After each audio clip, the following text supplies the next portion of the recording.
જમ્મુ કાશ્મીરમાં પહેલગામમાં થયેલા આતંકી હુમલા બાદ ગુજરાત પોલીસ એલર્ટ મોડ પર આવી ગઈ છે, જેથી અલગ અલગ જિલ્લાની પોલીસ દ્વારા તપાસ હાથ ધરવામાં આવી રહી છે. જે અંતર્ગત અમરેલી પોલીસની એસઓજીની ટીમ દ્વારા ધારીના હિમખીમડીના મદરેસાના શંકાસ્પદ મોલાનાને ઉઠાવીને પૂછપરછ હાથ ધરાઈ છે, જેમાં તેના વોટ્સએપમાંથી પાકિસ્તાન અને અફઘાનિસ્તાનના 7 જેટલા શંકાસ્પદ ગ્રુપ મળતા પોલીસે તે દિશામાં તપાસ હાથ ધરી છે.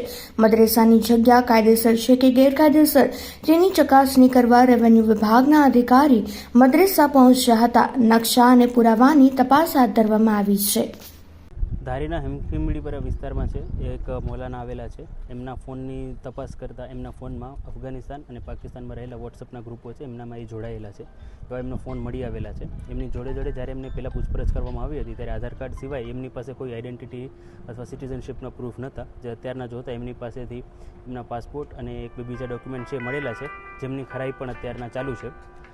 વોટ્સએપ ગ્રુપોમાં એ બીજા જે પાકિસ્તાન અને અફઘાનિસ્તાનના છે વોટ્સએપ ગ્રુપોમાં જોડાયેલા છે, એમની પણ માહિતી મંગાવવામાં આવેલી છે અને આગળ જે ફોન છે એ ટેકનિકલની જે ટીમ છે એમને મોકલવામાં આવેલું છે.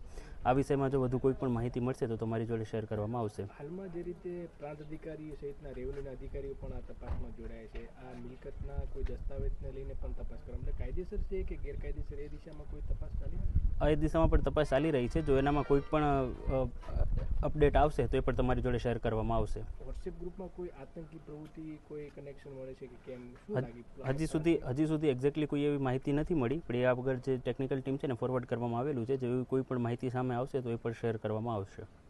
કેટલા સમયથી અહીંયા આવેલા છે અને મૂળ ક્યાંના છે કોઈ સમય? એ બધું એનું તપાસનો વિષય છે. એ બધી તપાસ ચાલી રહી છે. એમણે બીજી કઈ જગ્યાએ રહેલા હતા અને એમણે શું પ્રવૃત્તિ કરી છે, એ જેમ તપાસ આગળ વધશે એમ ખબર પડતી જશે.